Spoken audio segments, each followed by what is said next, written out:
Olá! Hoje eu gostaria de tratar de um assunto muito bonito que as Escrituras Sagradas nos trazem aqui à mente para a gente meditar, sobre reconstruir a nossa vida, né? E eu gostaria de usar o livro de Neemias. Eu convido você a abrir a sua Bíblia, nós vamos ler o capítulo 1 e vamos trabalhar em cima do capítulo 1 e capítulo 2, tá? Que é um livro, é um verdadeiro tesouro aplicado nos dias de hoje para a gente. Então vamos ver aí, Neemias, por favor, Neemias, capítulo 1. Vou ler o capítulo todo, tá? Fala assim: as palavras de Neemias, filho de Acalias, no mês de Quisleu. Olha só, o mês de Quisleu corresponde ao nosso mês de novembro, tá? Importante gravar isso, tá? No mês de Quisleu, no ano 20º, estando eu na cidadela de Suzã, veio Anani, um dos meus irmãos, com alguns de Judá. Então lhes perguntei pelos judeus que escaparam e que não foram levados para o exílio e acerca de Jerusalém. Disseram-me: os restantes que não foram levados para o exílio e se acham lá na província estão em grande miséria e desprezo. Os muros de Jerusalém estão derribados e as suas portas queimadas pelo fogo. Tendo eu ouvido essas palavras, assentei-me e chorei, e lamentei por alguns dias, e estive jejuando e orando perante o Deus dos céus. E disse: ah, Senhor Deus dos céus, Deus grande e temível, que guardas a aliança e a misericórdia para com aqueles que te amam e guardam teus mandamentos.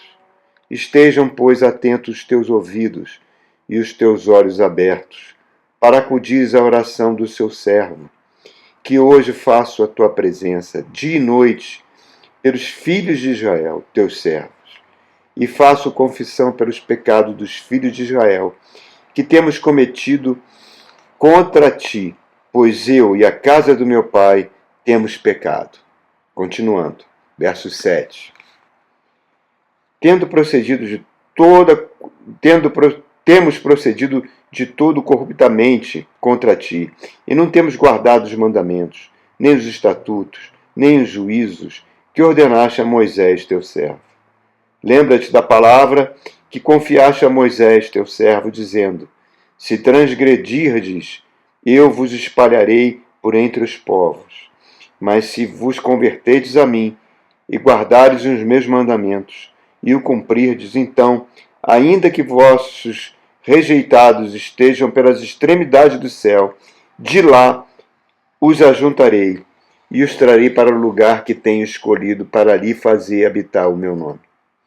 Estes ainda são teus servos e o teu povo, que resgataste com grande poder e com tua mão poderosa.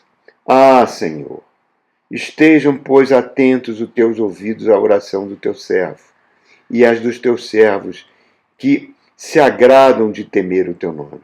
Concede que lhe seja bem-sucedido hoje o teu servo, e dá mercê perante este homem. Este homem é o rei Artaxerxes, o rei da Pérsia, né?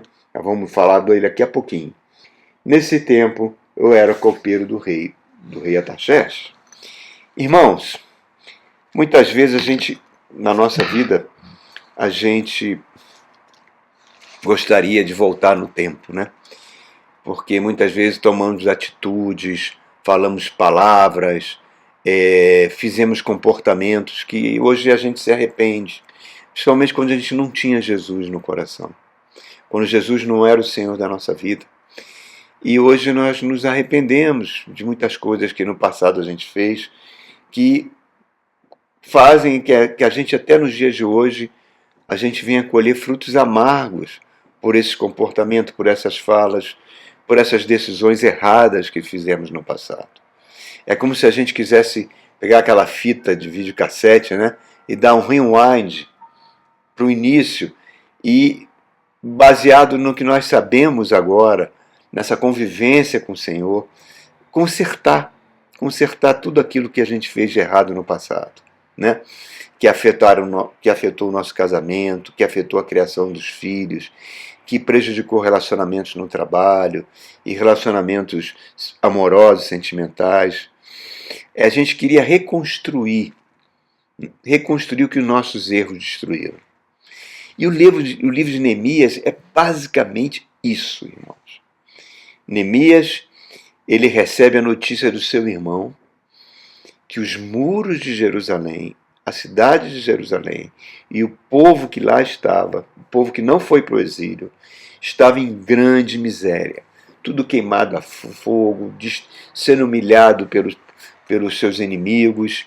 E ele recebe essas notícias, ele fica profundamente triste, ele chora, ele fica perplexo com uma notícia tão triste dessa.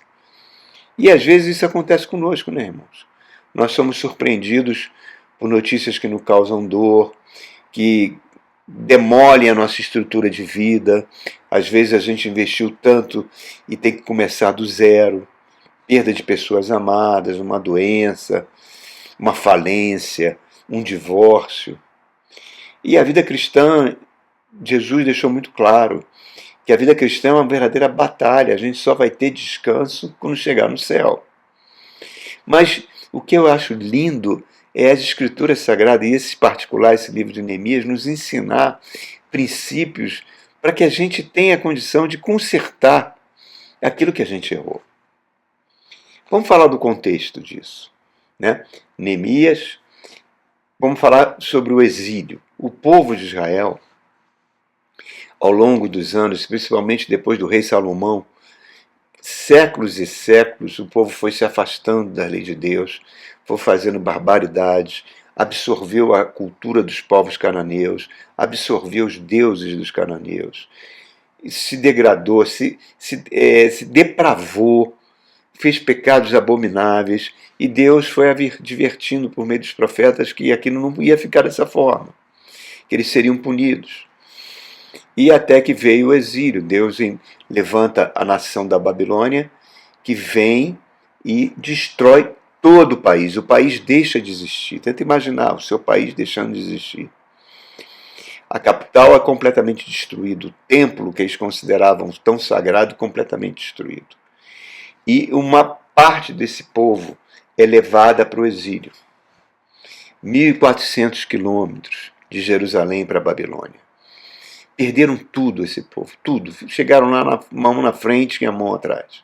O povo que ficou sofreu muito mais, porque Deus falou que o povo que ficaria seria tratado como figo ruim.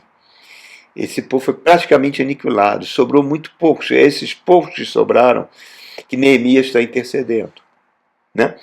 Muito bem, esse povo que foi para a Babilônia, que chegou na condição de escravo, Deus abençoou esse povo prosperou na Babilônia. Prosperou, enriqueceu, como o judeu faz em qualquer lugar que ele chega, né?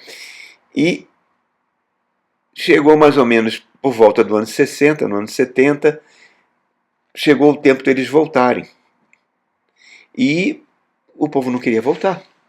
Queria permanecer na Babilônia, porque já estava com a vida constituída, e Deus falou, não, vocês têm que voltar para a terra prometida. Principalmente fazer a nação crescer para preparar o nascimento do Cristo, né, que viria 450 anos depois. Pois bem, parte desse povo não quis voltar, então Deus levanta um segundo império, o império dos Medos e dos Persas, que destrói a Babilônia, destrói completamente. E esses judeus que ficaram na Babilônia perderam tudo. O primeiro imperador medo-persa, Ciro, dá a ordem para que o povo volte. Certo? E essa volta para Jerusalém vai acontecer em 3 etapas. Primeiro com o governador Zorobabel, depois vai acontecer com Esdras e depois vai acontecer com Neemias, que nós estamos lendo aqui agora, para reconstruir o templo, reconstruir os muros. Né?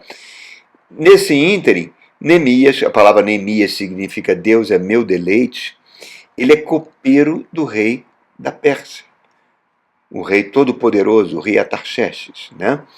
E é ali que ele recebe essa notícia, né? A notícia. E o livro de Neemias é um livro que trata disso, de reconstrução, aquilo que foi destruído, aquilo que foi demolido, aquilo que foi arrasado pelo pecado, irmãos. Deus levanta ele para reconstruir. E o Espírito Santo que nós temos hoje, que Jesus enviou para nos ajudar, ele é um especialista em reconstrução, em fazer tudo de novo, em começar do zero, fazer melhor.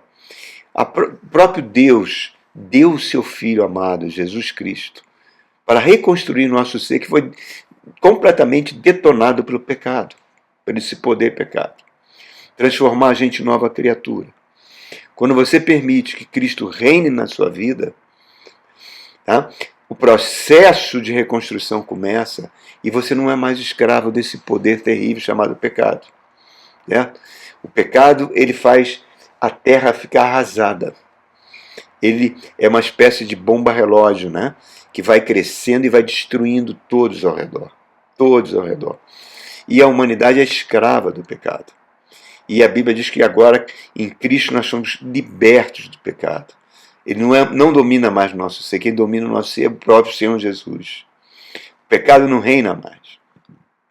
E para isso ele deu 2 instrumentos fantásticos. Um é a própria pessoa do Espírito Santo.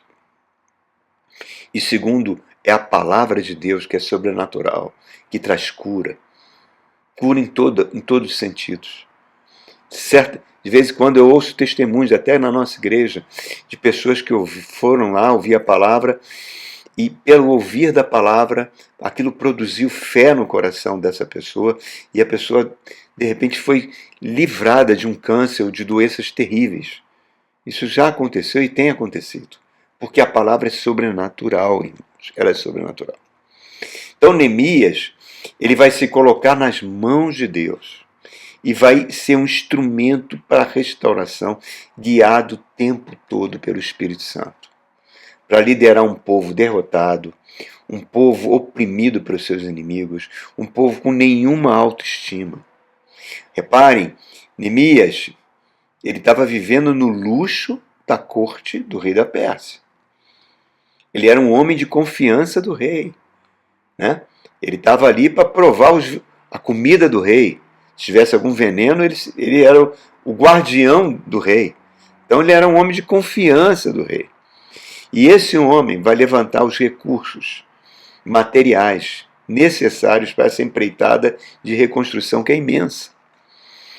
E ele vai mobilizar um povo derrotado para essa obra de reconstrução. É fantástico, fantástico. Ele estava naquela função de confiança, né? E o poder do rei era um poder de vida ou morte. Qualquer coisa que ele fizesse, o rei poderia mandar matá-lo. Simplesmente matá-lo. Ele era completamente descartável. Mas Deus vai usar esse homem como Deus usa a gente, irmão. Deus trabalha com potencial humano, né? Um trabalho de parceria. Então vamos ver quais foram os passos de reconstrução que Neemias fez. O primeiro passo ele está dizendo aqui. Ele começou, quando recebeu a notícia do seu irmão, ele caiu ao chão e começou a clamar, começou a orar, confessou o pecado do povo. E olha, pelo tempo que passou, tem 2 possibilidades. Neemias ter nascido na Babilônia ou ter ido muito criancinha durante o exílio. Ele não cometeu esses pecados todos que ele confessou. Ele se colocou no lugar do povo e confessou no lugar do povo. Ele assumiu o papel de intercessor. Um homem que tem uma função chave, né? Que o homem de confiança do rei, você pode até perguntar, será que um general da Pérsia não era mais importante que Neemias? Será que os ministros do rei não eram mais importantes? Será que os governadores das províncias não eram mais importantes? Aos olhos do mundo, sim, mas aos olhos de Deus, não. Para Deus, importa a pessoa. E se ela está naquele lugar, é exatamente naquele lugar que Deus vai usar. Né? Olha aí o exemplo de Naamã, um grande general sírio, que buscou a cura da sua lepra e não conseguiu com nenhum médico. E um dia uma menina, uma empregada da sua casa, escrava, judia, fala para ele, general, na terra de Israel tem um profeta, tem um homem de Deus. Ezequiel, ele vai curar o senhor dessa lepra.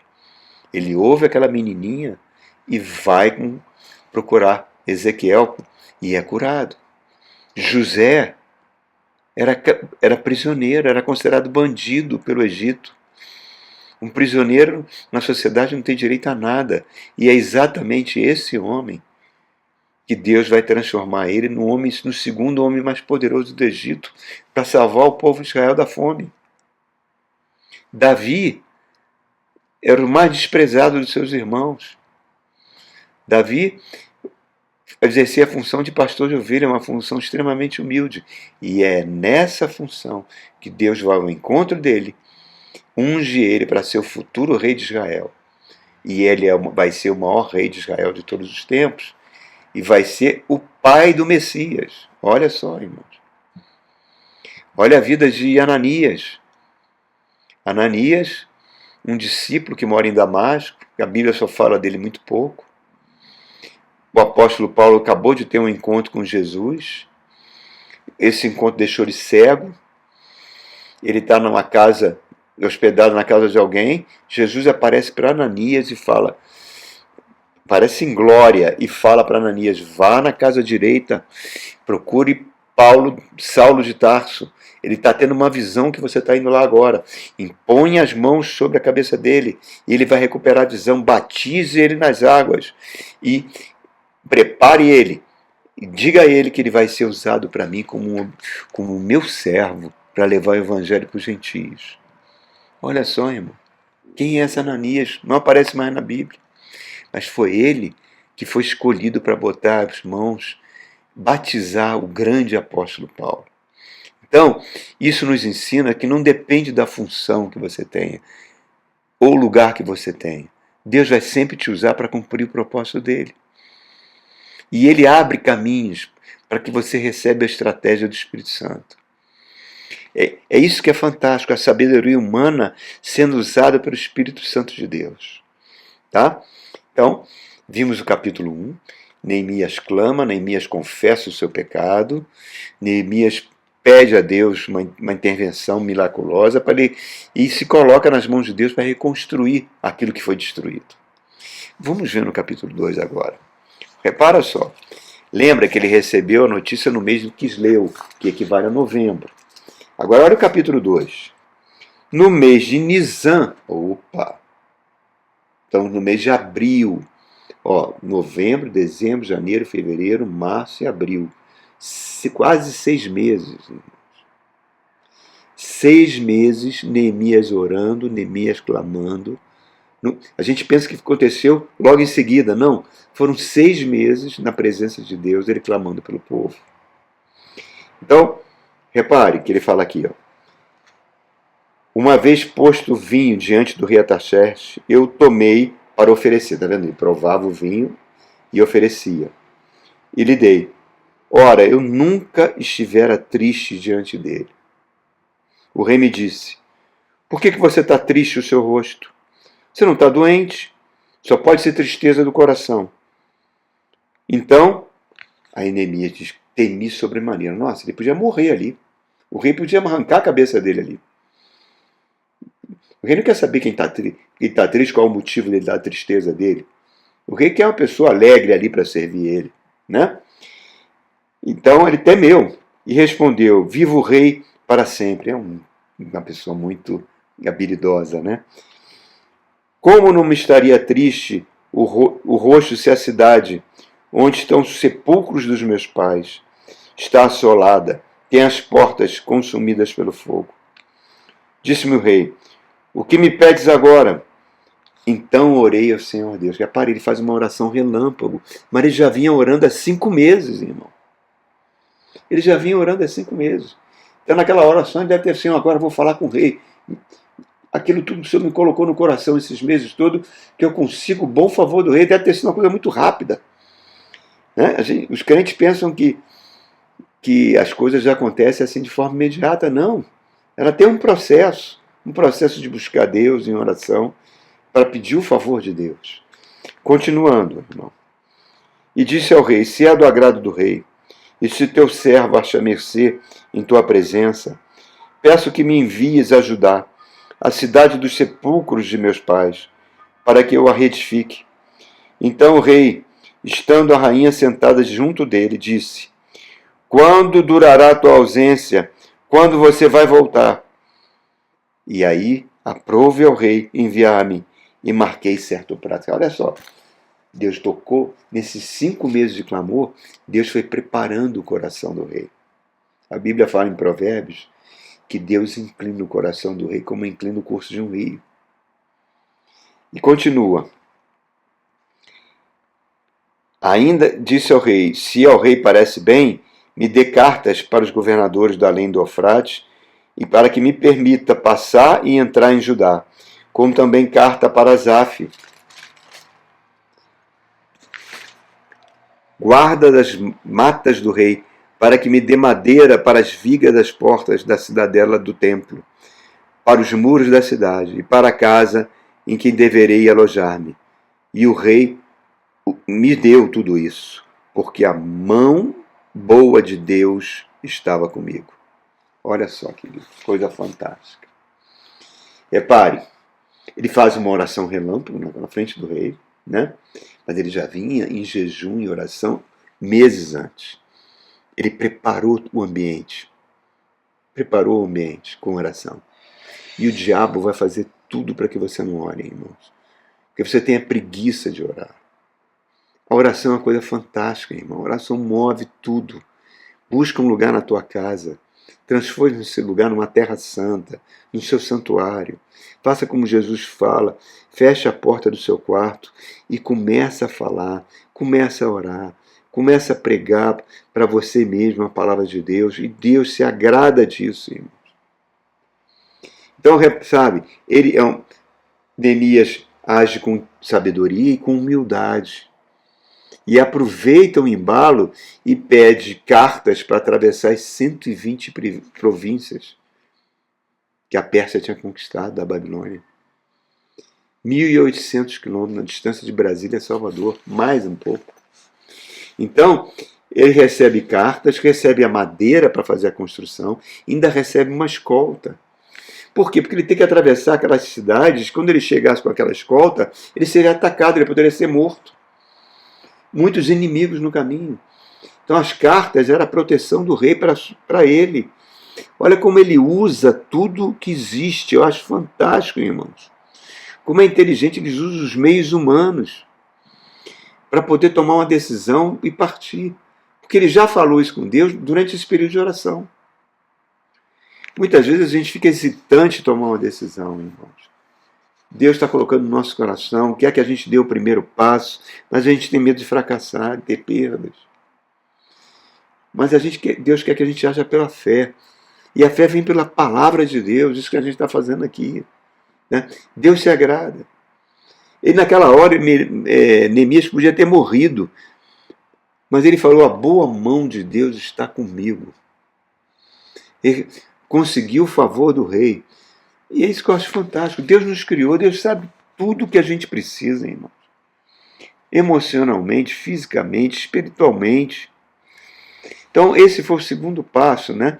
O primeiro passo, ele preparou, clamou e orou. Agora, o segundo passo, olha só o verso 12 ao 16. Olha que coisa incrível. Então, cheguei a Jerusalém, onde estive 3 dias. Então à noite me levantei, e uns poucos homens comigo, e não declarei a ninguém o que meu Deus me puseram no coração, para eu fazer em Jerusalém. Não havia comigo animal algum, senão aquele que eu montava. De noite saí pela porta do vale, para a banda do dragão e para a porta do monturo, e contemplei os muros de Jerusalém, que estavam assolados, cujas portas tinham sido consumidas pelo fogo. Passei a porta da fonte e ao açude do rei, mas não havia lugar para onde parasse o animal que eu estava montado. Subi à noite pelo ribeiro e contemplei ainda os muros. Voltei, entrei pela porta do vale e tornei para casa. Não sabiam os magistrados aonde eu fora nem o que fazia, pois até aqui não havia eu declarado coisa alguma, nem aos judeus, nem aos sacerdotes, nem àquelas pessoas que vieram comigo, nem aos magistrados, nem aos mais que faziam a obra. Então eu disse para o povo: vocês estão vendo a miséria em que estamos? Jerusalém assolada, suas portas queimadas pelo fogo. Vamos reedificar a cidade, os muros de Jerusalém, e deixemos de ser opróbrio, deixemos de ser humilhados. E aí ele fala assim: e lhes declarei como a boa mão do meu Deus estava comigo, e também as palavras que o rei me falara. Então eles disseram: disponhamos e edifiquemos, e fortaleceram as mãos para a obra. Olha que coisa linda, irmãos. Então, o segundo passo, Neemias está mostrando, é o sigilo. Ele sai de noite, ele pega a sua montaria, ele rodeia toda a cidade, rodeia os muros, não fala para ninguém, nem os seus oficiais sabiam. Tudo destruído, tudo queimado. Ele avalia o cenário todo para ter uma ideia do que realmente ele precisava ser feito. Coisa linda isso, irmãos. Esse é o segundo passo, sigilo absoluto e avaliar o cenário das nossas vidas. Né? Neemias não declarou a ninguém. Por quê? Que Deus colocaram nas coisas. Por quê? Porque nós temos dois inimigos terríveis. O primeiro inimigo é a nossa própria natureza, nosso ego, que gosta de falar, que gosta de ficar em evidência, que gosta de contar para os outros, que gosta de ficar por cima da carne seca, né? Como diz aí. E o que isso provoca, irmão? Só provoca inveja. A inveja é a pior das macumbas. Irmão. Inveja é aquela pessoa que entra na sua casa, elogia o aquário, no dia seguinte os peixinhos estão de barriga para cima mortos. Elogia aquela samambaia, no dia seguinte a samambaia secou. Um poder terrível a inveja. Né? Então, a gente tem que ser discreto em tudo, irmãos. Discreto em tudo. Quantas vezes na minha carreira eu resolvi tomar decisões e passos, ninguém sabia o que eu estava fazendo. Fazia tudo no maior sigilo possível. E quando vinha a vitória, é que as pessoas tomavam conhecimento. Eu aprendi isso da própria Bíblia, irmãos. Então, reparem, queridos, a obra da carne, a obra do nosso ego, só bota para trás os planos de Deus. E segundo, os espíritos malignos que estão aí, quando eles tomarem conhecimento, eles vão usar pessoas para nos desanimar, para paralisar, para dar uma direção errada. Entendeu? Então, sigilo, quer falar, fecha a porta do seu quarto, fica de joelho e fala com Deus. Neemias chegou com a sua escolta, chamou logo a atenção de todo mundo ali, inclusive dos seus inimigos. O livro de Neemias vai mostrar esses inimigos. Né? Ele sai sozinho, de noite, quietinho, como diz na Marinha, na Mocó, né? Examina tudo antes de tomar uma ação. Como o exame é importante, como o autoexame é importante, irmãos. Se a gente tivesse o hábito de nos examinar com honestidade, a gente teria resposta para tudo. Por que meu casamento está acabando? Por que meus filhos estão indo para um caminho errado? Por que eu fui despedido desse emprego? Por que no meu ambiente de trabalho todo mundo está contra mim? O Espírito Santo sempre vai colocar na nossa mente aquilo que precisa ser mudado. E muitas vezes nós criamos as situações ruins e não buscamos a orientação do Espírito. A gente parece, sabe o quê? Sabe quando você está com a gasolina, do tanque de gasolina do seu carro, quase na reserva. E você tem que fazer, de repente tem que ir para um lugar à noite, numa estrada solitária, e você, não vou botar gasolina não, que a gasolina vai dar. E começa a ir naquele destino. Aí a luz do combustível acende, dizendo que você tem que abastecer, senão o carro vai parar. Aí você começa a ter, meu Deus, se o carro parar nessa estrada aqui de noite, um lugar perigoso, aí daqui a pouco você fica, cada quilômetro é uma agonia. Você não para de orar, Senhor, por favor, me dá o livramento, faz esse carro chegar até o lugar. E isso é uma coisa que acontece com muitas pessoas, mas a gente faz isso com a nossa vida. O nosso tanque espiritual fica vazio o tempo todo. A gente coloca tantos deleites mundanos ao invés da palavra de Deus. A gente não prioriza os domingos na igreja para ouvir a palavra. E o tanque vai esvaziando. Aí daqui a pouco a gente está numa situação de perigo e fica clamando a Deus para um livramento. Onde a gente devia ter feito aquilo que está em Efésios capítulo 5. Enchei-vos do Espírito Santo e não dei lugares à carne. Se a gente enche o nosso coração da presença do Espírito, a gente não vai passar por esses sufocos. Neemias, com seus próprios olhos, viu que a terra estava arrasada. O verso 14 diz que não tinha lugar nem para a montaria dele. Tudo arrasado. E muitas vezes é a situação da nossa vida hoje. Ou você pensa, por exemplo, Noé. Noé ficou, a Bíblia, acho que quase 160 anos construindo aquela caixa de madeira, a arca. Deve ter sido alvo da zombaria do povo da época. Coloca 8 pessoas dentro da arca com vários animais. Você vê, o estrago de alguns dias de chuva no Rio Grande do Sul causou aquele estrago terrível. Imagina o dilúvio, 40 dias, que matou toda a humanidade. 8 pessoas dentro daquela caixa fechada, com fezes de animal, com urina de animal, tem que cuidar de uma comida para todos eles. Aquele negócio balançando pelas águas. Deve ter sido muito difícil. E quando a arca pousa e Noé abre a porta da arca, você pensa que ele encontrou o quê? Um jardim? Uma terra fértil? Não, ele encontrou terra arrasada. Terra arrasada. Que nem o Rio Grande do Sul ficou arrasado com poucos dias de chuva. E a primeira coisa que ele faz é levantar um altar e adorar a Deus e cuidar da terra, povoar a terra com o seu conhecimento de lavrador. Deus usou. Se não fosse Noé, não estaria eu falando com você hoje aqui. Então, irmãos, reparem, né, como é importante a gente avaliar o cenário, como é importante a gente ficar em sigilo. E Deus manda sempre reconstruir. E a reconstrução nem sempre é simples, irmão. Às vezes é um casamento que acabou por causa do meu mau gênio, ou porque eu fui infiel. Né? Às vezes os nossos filhos que se desviaram para caminhos terríveis, por causa o nosso lar não foi um lar sadio, né? Ambiente de trabalho. Mas Deus quer reconstruir tudo isso. Quer que você zere o pecado da sua vida por meio da confissão. Neemias foi atrás de cooperadores, porque ele não podia levantar aquele muro sozinho. Né? Então o que nós temos hoje? Nós temos o Espírito Santo, nós temos a palavra de Deus, temos também irmãos, às vezes um pastor, um conselho pastoral. Se você tem problema na área financeira, vai buscar um conselheiro financeiro. Se você tem um problema no seu casamento, de repente um conselheiro conjugal pode ajudar. Busque ajuda, irmãos. Busque ajuda. Então, eu me lembro de um caso de uma senhora que congregou bem no iníciozinho da igreja. Ela tinha um filho que fazia arquitetura numa faculdade particular aqui em Brasília.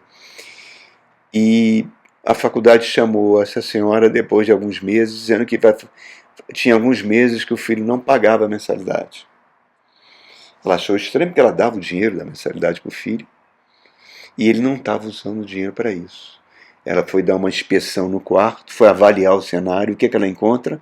Drogas nas gavetas do rapaz. Ele estava usando o dinheiro da mensalidade para comprar droga. Gente, o chão abriu. Ela ficou completamente desnorteada. Mas o que ela fez?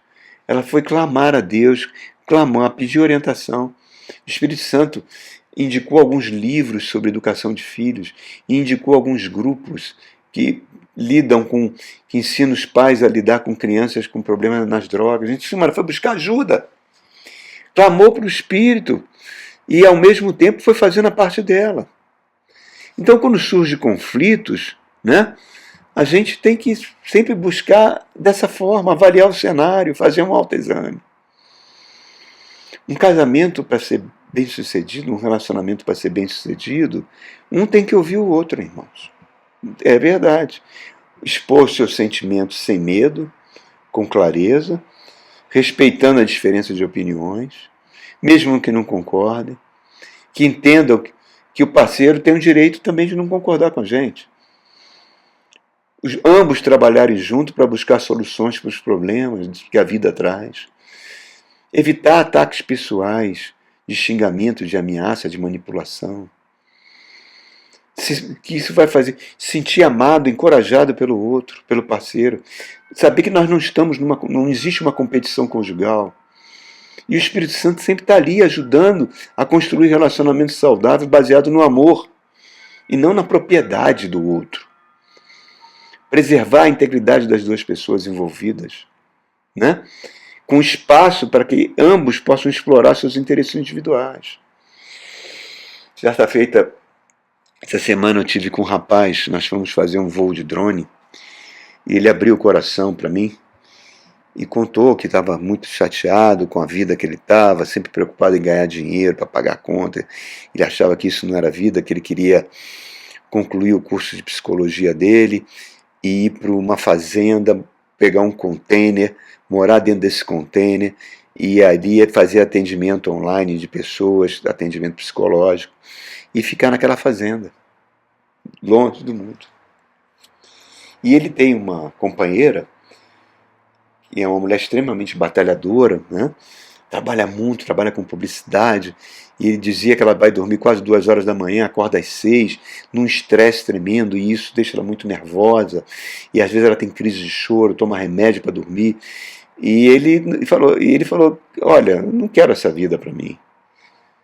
Vem comigo, vamos para o campo, vamos para a fazenda. Ela falou, mas se eu for para a fazenda, você pode se enjoar de mim, e eu abrir mão do meu trabalho, e de repente nosso casamento acaba. Isso, os medos naturais, né? E ele contou tudo isso, e depois ele perguntou o que eu achava. Eu falei, olha, a coisa mais importante não é você ir para uma fazenda no meio do mato, né? Que nem Elis Regina cantava, né? Eu quero uma casa no campo.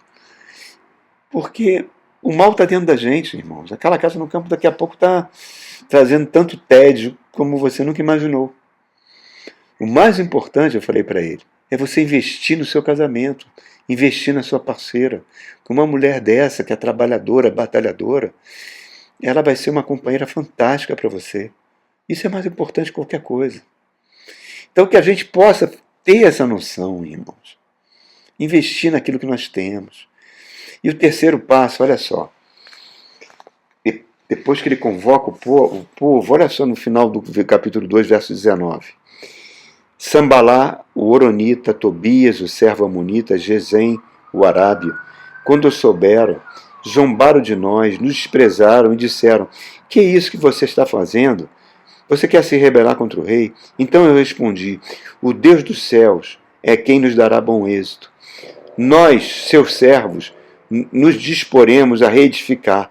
Vós, todavia, não tendes parte, nem direito, nem memorial em Jerusalém. Quando você resolve fazer aquilo que o Espírito Santo está mandando para reconstruir, aguarde oposição. E o que Neemias fez? Ignorou a oposição. Jesus falou, nesse mundo passarei por aflições. Né? Faz parte da vida. Esse mundo é do diabo, irmãos. Ele controla a política, controla o dia. Nós estamos numa terra hostil. Neemias não deu papo para os seus inimigos. Falou, você não tem parte nisso, você não faz parte disso. E o último passo para tudo, olha que coisa linda. Quando a gente entra no capítulo 3, eu vou ler só o primeiro verso, depois nós vamos trazer outra pregação sobre esse livro fantástico. Ele então se dispôs Eliasibe, o sumo sacerdote, com os sacerdotes, seus irmãos, a reedificarem a porta das ovelhas. Consagraram-na, assentaram-lhe as portas e continuaram a construção até a Torre dos 100 e a Torre de Ananel. Olha, o último passo é a adoração. É a adoração. Porta das ovelhas. A primeira porta que eles reconstruíram foi a Porta das Ovelhas. E ali, já que não tinha um templo, eles fizeram um sacrifício de adoração a Deus. Noé, quando sai da arca e vê a terra arrasada, a primeira coisa que ele faz é levantar um altar e adorar a Deus. Josué, quando atravessa o Jordão a pé enxuto, ele volta, pega 12 pedras, uma para cada tribo de Israel, e levanta um altar para adorar a Deus. Samuel, depois de ganhar várias batalhas com o juiz máximo de Israel, pega uma pedra e fala, Ebenezer, até aqui o Senhor tem nos ajudado. Consagrar, está destruído, reconstrua primeiro o seu relacionamento com Deus. Vá aos cultos. Invista na igreja que está pregando a palavra para você, irmãos. Se é uma igreja fidedigna, invista, né? Se fortaleça com a doutrina, né? Seja uma pessoa que sustenta a sua igreja com os seus dízimos, né? Hoje a gente sabe que dízimo é uma coisa muito mal falada, eu não quero entrar nesse mérito, mas seja fiel naquela sua igreja. Sem isso não tem reconstrução, irmãos. Eu tenho uma filha que está na Austrália, eu já falei isso aqui em vídeos anteriores, e um dia ela me liga, muito triste, tinha chorado a noite toda, ela estava numa condição de imigrante, num trabalho onde ela estava sofrendo muito, e depois que ela acordou, chorou, eu falei para ela, procure uma igreja na Austrália, em Sydney, vá aos cultos, dê o seu dízimo nessa igreja, que Deus vai te abençoar nesse lugar que você está. Não deu outro. Hoje ela trabalha como projetista na Universidade de Sydney, recebeu a cidadania de cidadã da Austrália, isso em menos de 3, 4 anos, irmãos. Deus é fiel, mas tudo passa pela adoração. Faça uma faxina na sua vida, irmão, reconstrua, né? Clame a Deus. Deus não vai permitir que uma provação seja tão intensa que você não possa suportar. Neemias vai usar pessoas anônimas, você vai ver lá perfumistas, ourives, as filhas dele para reconstruir os muros. Tiverem seus nomes nas escrituras sagradas. Coisa linda. O mais importante para nós é termos um nome no livro da vida, irmão. O Espírito Santo está pronto para nos ajudar. Vamos começar hoje a reconstruir a nossa vida, baseado nesses princípios que nós falamos aqui, né? E Deus vai abrir as portas na sua vida. Amém? Tempo de reconstrução. É tempo de fazer como Neemias. Vamos reconstruir com a ajuda do Espírito Santo. Deus abençoe você ricamente. E até o nosso próximo encontro. Fique com Deus.